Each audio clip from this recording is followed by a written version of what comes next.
Now onto the main point of the video, is the Quran corrupted? In order to find the answer to that, we would have to go to historical documents on how it was transmitted and compiled. Now I'm going to use only the hadith of Sahih Bukhari since they are considered as the most trusted collection of hadith. I'm going to start with a quick background on the compilation of the Quran, which is not my own understanding but according to the hadith.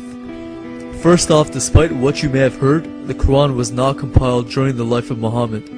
Regardless of some claims that he oversaw the final assembly of the Quran, that is simply not true according to Islamic sources.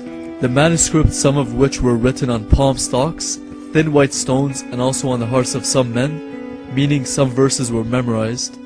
They were all compiled first under the authority of Abu Bakr by Zayd bin Thabit, and then later the final version, which is the one read by Muslims today, was put together by Uthman, around 20 years after Muhammad's death.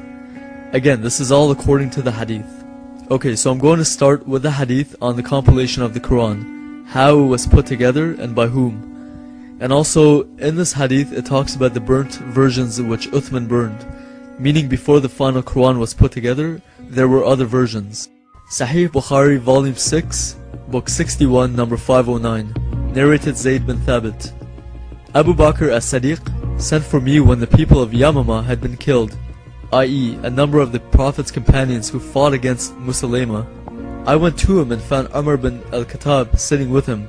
Abu Bakr then said to me, Umar has come to me and said, casualties were heavy among the Qurra of the Quran, i.e. those who knew the Quran by heart, on the day of the battle of Yamama, and I am afraid that more heavy casualties may take place among the Qurra on other battlefields, whereby a large part of the Quran may be lost. Therefore I suggest you, Abu Bakr, order that the final Quran may be collected. I said to Umar, how can you do something which Allah's Apostle did not do? Umar said, by Allah, that is a good project.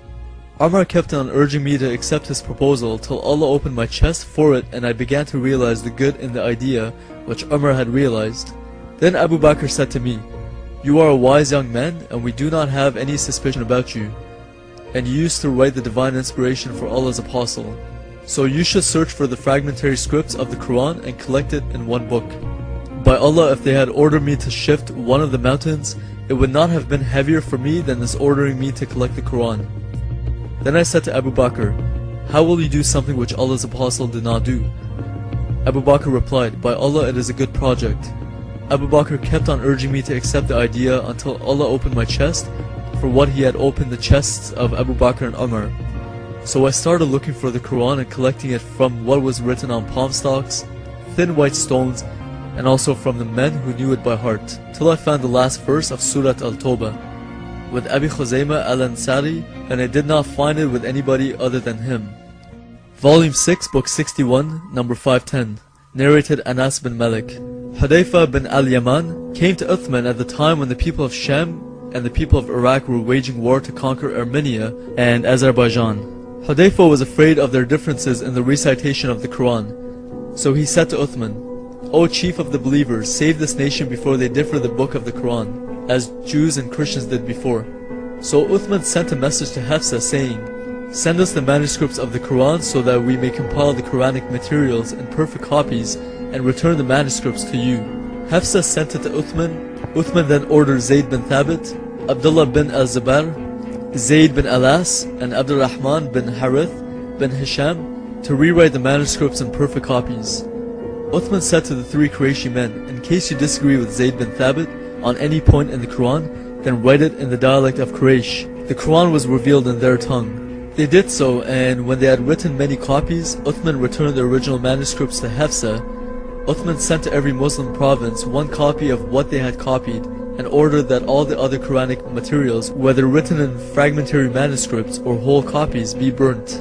Zayd bin Thabit added, a verse from Surat Al-Ahzab was missed by me when we copied the Quran, and I used to hear Allah's Apostle reciting it. So we searched for it and found it with Khuzaymah bin Thabit al-Ansari. That verse was, among the believers are men who have been true in their covenant with Allah.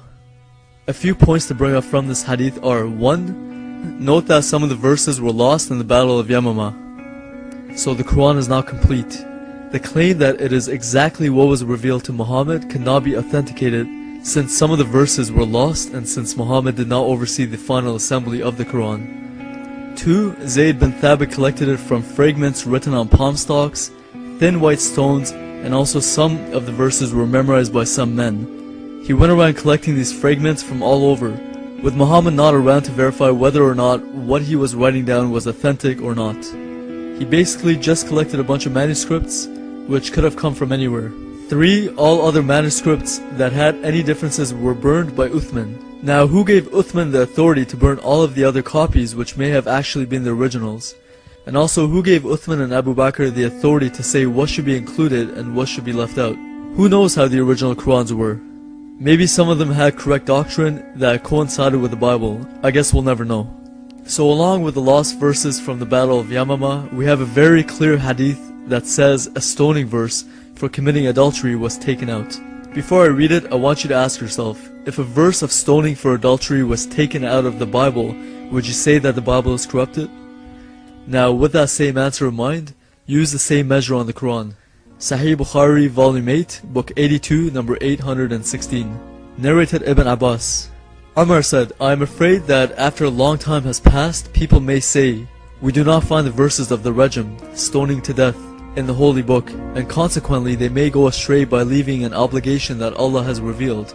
Lo, I confirm that the penalty of rajm be inflicted on him who commits illegal sexual intercourse, if he is already married and the crime is proved by witnesses or pregnancy or confession. Sufyan added, I have memorized this narration in this way. Umar added, surely Allah's Apostle carried out the penalty of rajm, and so do we after him. We don't see the stoning verse anywhere in the Quran. What we do see is that in Surat An-Nur 24:2, the penalty for fornication or adultery is to flog each of them with 100 stripes.